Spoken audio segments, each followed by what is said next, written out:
तो कल हमने हाइड्रोजन गैस के बारे में पढ़ा था, ठीक है। हमने हाइड्रोजन गैस के बारे में जाना था कि हाइड्रोजन गैस का क्या इस्तेमाल है, कैसे उसको तैयार करते हैं और किन कामों में उसका इस्तेमाल किया जाता है, ठीक है। उसके उत्पादन की विधियों के बारे में हमने देखा था। तो आज का हमारा चैप्टर गैसों के विषय में ही है, ठीक है। Different gases used in welding, यानी कि विभिन्न प्रकार की गैसें ऐसी कौन सी हैं जिनका इस्तेमाल हम वेल्डिंग व्यवसाय में करते हैं, ठीक है। बहुत प्रकार की गैसें होती हैं वैसे तो, पर हमारे काम की कौन सी हैं जिनका इस्तेमाल हम जनरली वेल्डिंग में करते हैं, ठीक है। तो हम एसिटिलीन गैस के बारे में पढ़ चुके हैं, हाइड्रोजन के बारे में पढ़ चुके हैं और हमें ऑक्सीजन गैस के बारे में भी पढ़ चुके हैं, ठीक है। आज हम इनके अतिरिक्त उन गैसों के बारे में पढ़ेंगे जिनके बारे में अभी तक हमने नहीं पढ़ा है और वो वेल्डिंग में इस्तेमाल में लाई जाती है, ठीक है। तो सबसे पहले हम बात करते हैं लिक्विड पेट्रोलियम गैस की, ठीक है। लिक्विड पेट्रोलियम गैस, तरल द्रवित गैस कहते हैं इसको हिंदी में, ठीक है। तरल द्रवित गैस यानी कि लिक्विड फॉर्म में होती है, ठीक है। शॉर्ट नाम क्या है इसका? एलपीजी, ठीक है। लिक्विड पेट्रोलियम गैस यानी कि जो खाना बनाने के लिए घरों में तुम इस्तेमाल करते हो उसको हम क्या कहते हैं? एलपीजी गैस कहते हैं, ठीक है। एलपीजी गैस से सभी परिचित हैं क्योंकि हम प्रत्येक घर में आज के टाइम में इस्तेमाल होती है, ठीक है। तो वेल्डिंग में भी इसका इस्तेमाल किया जाता है। जहाँ पर एसिटिलीन के सिलेंडर मिलने में समस्या होती है वहाँ पर ज़्यादातर एसिटिलीन गैस, ये एलपीजी गैस का ही इस्तेमाल हम वेल्डिंग करने के लिए या फिर कटिंग करने के लिए करते हैं धातुओं की, ठीक है। तो क्या होती है ये वो देखते हैं। यह ब्यूटेन, प्रोपेन तथा इथेन का मिश्रण होती है। ये गैस जो होती है किसका मिश्रण होती है? ब्यूटेन, प्रोपेन और इथेन, ये तीनों ही गैसें हैं, इनका एक मिश्रण होती है एलपीजी गैस, ठीक है। यह द्रवीय पेट्रोलियम गैस है।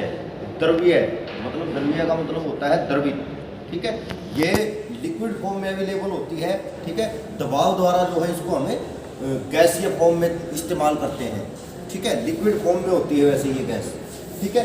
तो दबाव द्वारा इसे गैसीय अवस्था में लाया जाता है। जब इसके ऊपर दबाव डालते हैं तो ये गैस की फॉर्म में आ जाती है, ठीक है। वैसे कैसी गैस है? ये लिक्विड है, तरल है, ठीक है।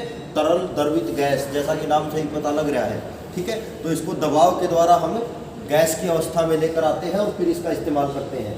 1 ग्राम एलपीजी से 50 किलो जूल ताप ऊर्जा उत्पन्न की जा सकती है। अगर 1 किलो एलपीजी गैस की बात करें हम और उसको जलाएं तो उससे 50 किलो जूल ताप ऊर्जा उत्पन्न की जा सकती है। जो ताप उत्पन्न होगा वो 50 किलो जूल, ठीक है। ये मानक होता है ताप मापने का, तो इतना ताप जो है पैदा हो सकता है। लीक अगर हो जाए तो इसमें कुछ ऐसे इसकी अपनी कोई गंध नहीं होती, परंतु लीकेज का पता लगाने के लिए इसमें कुछ गंध वाले रसायन मिलाए जाते हैं ताकि अगर ये लीक हो जाए तो इसके बारे में हमें पता चल जाए। अब कई बार घरों में, अक्सर हमारे घरों में हमने कभी ना कभी फील किया होता है कि गैस लीक हो जाती है और हम स्मेल से या उसकी गंध से ये जान लेते हैं कि गैस लीक हो गई है, ठीक है। तो जो वो गैस लीक हो जाती है तो उसका हमें पता लग जाता है। तो ये जो गैस होती है इसका उत्पादन जो होता है वो क्रूड रिफाइनरीज में किया जाता है। जैसे पानीपत में रिफाइनरी है, जामनगर में रिफाइनरी है, डिब्रूगढ़ आसाम में रिफाइनरी है, ठीक है। जहाँ पर तेल का शोधन किया जाता है उनको रिफाइनरी कहा जाता है, ठीक है। क्रूड ऑयल कहा जाता है कच्चा तेल जो होता है, ठीक है। इसको फिर फिल्टर किया जाता है, ठीक है। तो उसमें से ही फिर पेट्रोल, डीजल, मिट्टी का तेल, ये इस प्रकार की सामग्री निकलती है, अलग अलग चीज़ें निकलती हैं, ठीक है। तो क्रूड रिफाइनरी में जो है तेल को जब हम शुद्ध करते हैं तब इस गैस को प्राप्त करते हैं, ठीक है। तो उसके बाद है हमारी गैस भाई कोल गैस। कोल गैस भी एक प्रकार की गैस है। कल मैंने इसके बारे में बताया था। कोयले को जो है कोयले को गर्म किया जाता है, ठीक है, 1000 डिग्री सेल्सियस के तापक्रम पर और उसके ऊपर से भाप गुजारी जाती है। फिर जो है हमें कोल गैस को प्राप्त करते हैं, ठीक है। तो कोल गैस जो होती है बेसिकली हाइड्रोजन, मीथेन तथा कार्बन मोनोऑक्साइड गैस का मिश्रण होती है। ये भी 3 गैसों से मिलकर बनी होती है जिसमें मुख्य रूप से हमारी कार्बन मोनोऑक्साइड, मीथेन तथा हाइड्रोजन गैस होती है। इसका रासायनिक सूत्र जो है H2 + CH4 + CO है। इसका मिश्रण कोयले को वायु की अनुपस्थिति में गर्म करके किया जाता है, ठीक है। जब एक क्या होता है, मैंने बताया ऑक्सीजन किसी भी चीज़ के ऊपर क्या करती है, ऑक्साइड की परत बना देती है। कल हम पढ़ रहे थे, ठीक है। तो ऑक्साइड की परत जब वो बना देती है तो वो क्रिया रुक जाती है, ठीक है।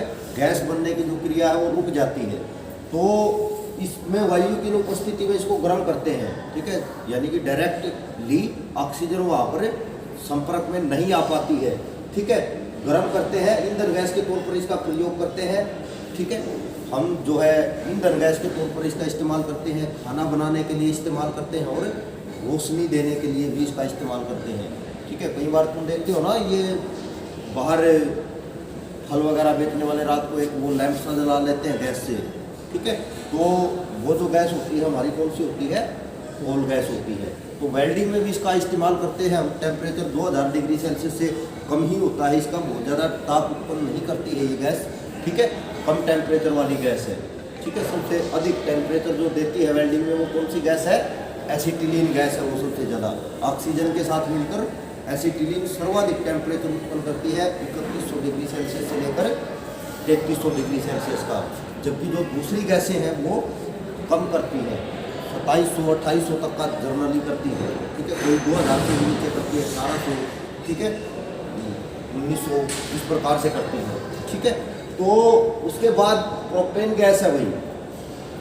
प्रोपेन गैस क्या होती है, ठीक है। प्रोपेन जो गैस है हमारी एक पेट्रोलियम गैस है, ठीक है। पेट्रोलियम गैस है जो हमारी ये प्रोपेन गैस है, ये भी एक पेट्रोलियम गैस है, ठीक है। इसका रासायनिक सूत्र C3H8 होता है, C3H8। इसके सिलेंडर जो होते हैं बेसिकली प्रोपेन गैस के वो एसिटिलीन गैस जैसे ही होते हैं, ठीक है। एसिटिलीन गैस जैसे सिलेंडर होते हैं, ठीक है। इसमें बाएं हाथ की चूड़ियाँ होती हैं, ठीक है। जो लेफ्ट हैंड की चूड़ियाँ होती हैं, रेगुलेटर जो टाइट किए जाते हैं वो लेफ्ट हैंड की चूड़ियाँ होती हैं। इस गैस की एक खास बात यह है कि इसमें भी हम एसिटिलीन के रेगुलेटर फिट कर सकते हैं, ठीक है। वैसे अलग अलग गैस के लिए अलग अलग रेगुलेटर आते हैं, जैसे ऑक्सीजन के लिए अलग आता है, एसिटिलीन के लिए अलग आता है, कोल गैस के लिए अलग आएगा। तो ये ऐसी गैस है जिसमें हम एसिटिलीन के रेगुलेटर को फिट करके काम चला सकते हैं, ठीक है। इनके इस्तेमाल में ऑक्सी प्रोपेन कटिंग टॉर्च यानी कर्तन टार्च जिसको हम कहते हैं, कटिंग टॉर्च को ही कर्तन टॉर्च कहा जाता है, उसका इस्तेमाल करते हैं। ऑक्सी प्रोपेन के नाम से आएगी। और वायु प्रोपेन हीटिंग टॉर्च का इस्तेमाल किया जाता है। अगर प्रोपेन गैस का इस्तेमाल वायु के साथ फ्लेम बनाकर हम कर रहे हैं, ठीक है, एयर के साथ, ठीक है, तो हमें वायु प्रोपेन या एयर प्रोपेन नाम से आएगी टॉर्च, ठीक है। और अगर हम ऑक्सीजन के साथ मिलाकर कर रहे हैं तो ऑक्सी प्रोपेन के नाम से कटिंग टॉर्च या वेल्डिंग टॉर्च हमारी आएगी। ज़्यादातर इस गैस का इस्तेमाल हम स्टील की कटिंग करने के लिए करते हैं भाई, ठीक है। सामान्य तौर पर प्रोपेन गैस का इस्तेमाल कटिंग के लिए किया जाता है, ठीक है, स्टील की कटिंग के लिए, ये याद रखना, ठीक है। उसके बाद प्राकृतिक गैस, न्यूट्रल गैस जो होती है, नेचुरल गैस जो होती है, ठीक है। नेचुरल गैस जो होती है हमारी, प्राकृतिक गैस जो होती है, इसका इस्तेमाल भी हम वेल्डिंग में करते हैं। तो यह गैस मीथेन, इथेन तथा प्रोपेन के संयुक्त मिश्रण से बनाई जाती है। मीथेन, प्रोपेन तथा इथेन के मिश्रण से बनाई जाती है। इसमें मीथेन की मात्रा जो होती है प्राकृतिक गैस में वो 95% तक होती है, ठीक है। यह धरती की सतह के नीचे मिलती है तेल के साथ। जो तेल निकाला जाता है, तेल कहाँ से निकलता है, समुद्र के नीचे से निकलता है, ठीक है। समुद्र की गहराइयों से निकाला जाता है, जैसे बॉम्बे हाई में निकलता है, ज़मीन के नीचे से भी निकलता है, ठीक है। वो हमारी कई सारी सरकारी कंपनियां होती हैं, कई प्राइवेट भी होते हैं, रिसर्च टीम जो ये खोजते हैं धरती पे कहाँ कहाँ वो है, ठीक है। कई जगह पर ऐसा है कि जो है प्राकृतिक गैस के भी भंडार होते हैं, ठीक है। कई बार तुम देखते हो कि पहाड़ों में आग लगी रहती है, ठीक है। आग अपने आप थोड़ी लगती है वो, यानी कि वहाँ पर मीथेन गैस का भंडार होता है कहीं ना कहीं पे, ठीक है, जो कि ज्वलनशील गैस जलती रहती है जैसे, ठीक है। तो ये गैस जो होती है, प्राकृतिक गैस जो होती है, जलने पर धुआं देती है हमें, ठीक है। और इसके जलने के बाद किसी प्रकार के अवशेष नहीं बचते हैं, ठीक है। जैसे तुम ईंधन क्या होता है, ईंधन गैस है ये, ठीक है। ईंधन गैस को ऐसे समझ लो, ईंधन लकड़ी भी ईंधन है, ठीक है। और दूसरे कागज़ वगैरह तुम जला रहे हो वो भी ईंधन है एक प्रकार का, ठीक है। पर तुम कागज़ को जलाओगे, लकड़ी को जलाओगे, उपलों को जलाओगे तो क्या होता है, अवशेष बच जाते हैं, ठीक है। अवशेष बचने का मतलब है हमारा कुछ ना कुछ स्लैग बच जाता है, राख बच जाती है, ठीक है। जबकि गैसों को जब हम जलाते हैं तो किसी प्रकार के स्लैग या अवशेष नहीं बचते हैं, ठीक है। यानी कि वो अपने आप जलकर खत्म हो जाती है। ताप देने का जो उसका काम है वो ताप देने के बाद ऑटोमेटिकली खत्म हो जाती है, ठीक है। तो ये होती है प्राकृतिक गैस भाई। उसके बाद ब्यूटेन गैस। ब्यूटेन गैस भी जो होती है हमारी एक पेट्रोलियम गैस होती है भाई, ठीक है। ब्यूटेन गैस जो है इसका रासायनिक सूत्र C4H10 होता है। C4H10 ब्यूटेन गैस का रासायनिक सूत्र होता है, ठीक है। इस गैस का द्रवणांक -138 डिग्री सेल्सियस होता है तथा इसका क्वथनांक -0.5 डिग्री सेल्सियस होता है। इसका आणविक भार जो होता है वो 58 होता है, ठीक है। इसी गैस को LPG गैस कहा जाता है। LPG गैस किस गैस को कहा जाता है? ब्यूटेन गैस को ही LPG गैस कहा जाता है भाई, ठीक है। अधिक वो 3 गैसों का मिश्रण मैंने ऊपर बताई थी, तो वो तीनों मिलने के बाद ब्यूटेन ही कहलाती है, ठीक है। ब्यूटेन गैस का ही दूसरा नाम क्या है? LPG गैस है, ठीक है। तो इसका इस्तेमाल हम वेल्डिंग में तथा कटिंग कार्यों में करते हैं। ऑक्सीजन गैस के साथ मिलाकर ये अच्छा फ्लेम बनाती है, जिसका टेम्परेचर लगभग 2700 डिग्री सेल्सियस से लेकर 2800 डिग्री सेल्सियस तक हो सकता है, ठीक है। तो उस टेम्परेचर के द्वारा हम जो है वेल्डिंग करते हैं, वो कटिंग का काम करते हैं। उसके बाद है भाई हीलियम गैस। हीलियम एक्चुअली एक इनर्ट गैस है भाई, ठीक है। इनर्ट गैस का मतलब होता है, मैंने बताया था एक्टिव गैसों के बारे में बताया था, कुछ गैसें एक्टिव होती है। एक्टिव गैस, इनर्ट गैस, ठीक है, और फ्यूल गैस या ज्वलनशील गैस, 3 प्रकार की गैसें होती हैं, ठीक है। इनर्ट जो एक्टिव गैसें होती हैं यानी कि किसी भी रासायनिक अभिक्रिया में जो भाग लेती हैं, अर्थात किसी पदार्थों के साथ मिलकर जो कोई रासायनिक क्रिया उत्पन्न करती है, उनको हम एक्टिव गैस कहते हैं, ठीक है। दूसरी है हमारी इनर्ट गैस। ऐसी गैसें जो किसी भी रासायनिक अभिक्रिया में भाग नहीं लेती और किसी चीज़ के ऊपर अपना इफेक्ट नहीं छोड़ती हैं, उनको हम इनर्ट गैस कहते हैं। एक होती है फ्यूल गैस या ज्वलनशील गैस, ठीक है। ऐसी गैसें जो खुद जल सकती हैं उनको हमें ज्वलनशील गैस कहते हैं, ठीक है। तो ये चीज़ होती है। तो हीलियम किस प्रकार की गैस है? इनर्ट गैस है, ठीक है। यानी कि वेल्डिंग में जो दूसरी गैसें बाधा उत्पन्न करती है, ये उनसे शील्डिंग देने का काम करती है। तो मिग वेल्डिंग के अंदर हीलियम गैस का इस्तेमाल किया जाता है शील्डिंग देने के लिए, ठीक है। मिग वैसे मेटल इनर्ट गैस वेल्डिंग एक आर्क वेल्डिंग भी है, परंतु उसमें शील्डिंग देने के लिए जो जैसे कि आर्क वेल्डिंग अभी तुम कर रहे हो, तो आर्क वेल्डिंग में क्या है? इलेक्ट्रोड के ऊपर फ्लक्स लिपटा हुआ है, ठीक है। वो फ्लक्स क्या काम करता है? एटमॉस्फेयर के अंदर जो ऐसी गैसें हैं जो वेल्डिंग में बाधा उत्पन्न करती है, उनसे वेल्ड के चारों ओर एक राउंड सेफ्टी सर्कल बना देता है, ठीक है। उससे क्या हो जाता है कि वेल्डिंग हमारी सुरक्षित ढंग से पूरी हो जाती है। अब तुमने देखा कि जैसे ही फ्लक्स उतर जाता है, इलेक्ट्रोड चिपक जाता है, उसके ऊपर चिपक जाता है, ठीक है। यानी कि एनवायरनमेंट के अंदर जो प्रभावी गैसें हैं वो वहाँ पर बाधा उत्पन्न कर रही है, ठीक है। तो जब तक फ्लक्स रहता है तब तक किसी प्रकार की समस्या नहीं आती है, ठीक है। तो इसमें फ्लक्स का इस्तेमाल नहीं करते हम, इसमें एक ऐसी तार का इस्तेमाल करते हैं मिग वेल्डिंग में जो जिसके ऊपर फ्लक्स नहीं चढ़ा होता है, कॉपर कोटिंग होती है बस, ठीक है। तो उसमें शील्डिंग देने के लिए हम हीलियम गैस का इस्तेमाल करते हैं, ठीक है। तो हीलियम गैस बहुत अच्छी वेल्डिंग के लिए लाभकारी होती है, ठीक है। यह वायु से हल्की होती है तथा इसकी हीट कंडक्टिविटी अच्छी होती है। जो हीलियम गैस होती है वायु से, एयर से हल्की होती है तथा इसकी हीट कंडक्टिविटी अधिक होती है। इस गैस का प्रयोग उच्च गुणवत्ता के जोड़ बनाने के लिए करते हैं हम, ठीक है। वेल्डिंग में जो इसका इस्तेमाल करते हैं भारी प्लेटों को जोड़ने के लिए तथा अच्छी प्रकार के जोड़ बनाने के लिए करते हैं। एल्यूमिनियम, कॉपर तथा मैग्नीशियम, ठीक है। एल्यूमिनियम, तांबा और मैग्नीशियम धातु की वेल्डिंग के लिए अक्सर इसी गैस को प्राथमिकता दी जाती है। इसी गैस के द्वारा जो है वो उनको वेल्ड करते हैं। किस किस को? एल्यूमिनियम, मैग्नीशियम और कॉपर, ठीक है। तो इनको बड़ी आसानी के साथ, बड़ी सरलता के साथ वेल्ड किया जा सकता है इसके द्वारा, ठीक है। उसके बाद है भाई आर्गन गैस। आर्गन भी एक प्रकार की अक्रिय गैस है।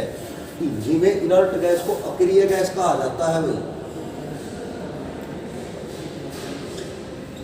अक्रिय गैस, ठीक है।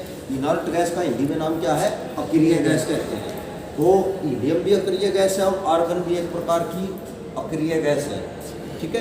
तो जो आर्गन गैस होती है बहुत ही अच्छी गुणवत्ता के बैंड तैयार करने में लाभकारी होती है, ठीक है। सबसे बढ़िया जो क्वालिटी आती है, जितनी भी इनर्ट गैसें हैं कई प्रकार की इस्तेमाल करते हैं हम, ठीक है, परंतु उनमें जो सबसे बढ़िया क्वालिटी है वो आर्गन से आएगी, ठीक है। टिग वेल्डिंग में इस्तेमाल करते हैं इस गैस का हम, ठीक है।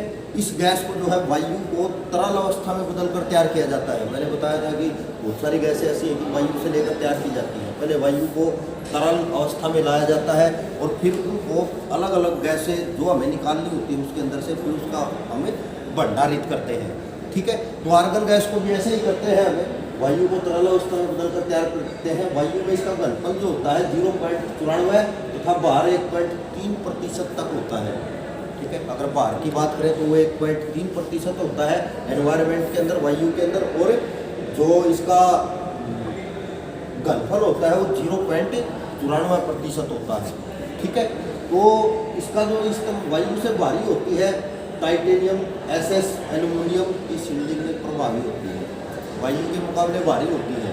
अब क्या होता है, ये भी गैस है, इन गैसों का प्रयोग हम अंदर तो करते हैं, अंदर सेफ है, ठीक है, अंदर सेफ है, परंतु जब बाहर करेंगे तो बाहर क्या होता है, बाहर हवा चल रही है, ठीक है। तो जब हवा चलेगी तो क्या होगा, ये गैस की शील्डिंग आ रही है टॉर्च के द्वारा, वो उसको धकेल देती है, ठीक है। जो वायु से हल्की होगी उसको तो धकेल ही देगी। अब कागज रखा है, कागज को हवा उड़ा सकती है ना। अगर कोई गैस हल्की है वायु से तो वायु उसको भी उधर कर देती है, तो उससे पोरोसिटी का फॉल्ट आ जाता है वेल्ड में, ठीक है। तो इसलिए हवा के झोंकों में वेल्डिंग करना मुश्किल हो जाता है, ठीक है। तो उस स्थिति से बचने के लिए क्या करते हैं हम, अगर ओपन एनवायरनमेंट में वेल्डिंग करनी है हमें तो हम आर्गन गैस का इस्तेमाल करते हैं। ये गैस वायु से भारी होती है और भारी होने की वजह से वायु इसको आगे नहीं धकेल पाती है, ठीक है। और जब ये गैस आगे नहीं जाएगी तो क्या होगा, उससे वेल्डिंग आसानी से हो जाएगी, अच्छी हो जाएगी हमारी, ठीक है। तो मुक्त हवा के झोंकों में, यानी कि जो बाहर हवा चल रही है कितनी भी तेज हो, वहाँ अच्छी वेल्डिंग प्राप्त करने के लिए हम आर्गन गैस का इस्तेमाल करते हैं, आर्गन गैस को वरीयता देते हैं, ठीक है। उसके बाद आती है वही रिटार्ट गैस, ठीक है। रिटार्ट गैस क्या होती है, रिटार्ट गैस कई ज्वलनशील गैसों का मिश्रण होती है, ठीक है। मैंने ज्वलनशील गैसें कई बताई, तो ये कई प्रकार की ज्वलनशील गैसों को मिलाकर बनाई जाने वाली एक गैस है, ठीक है।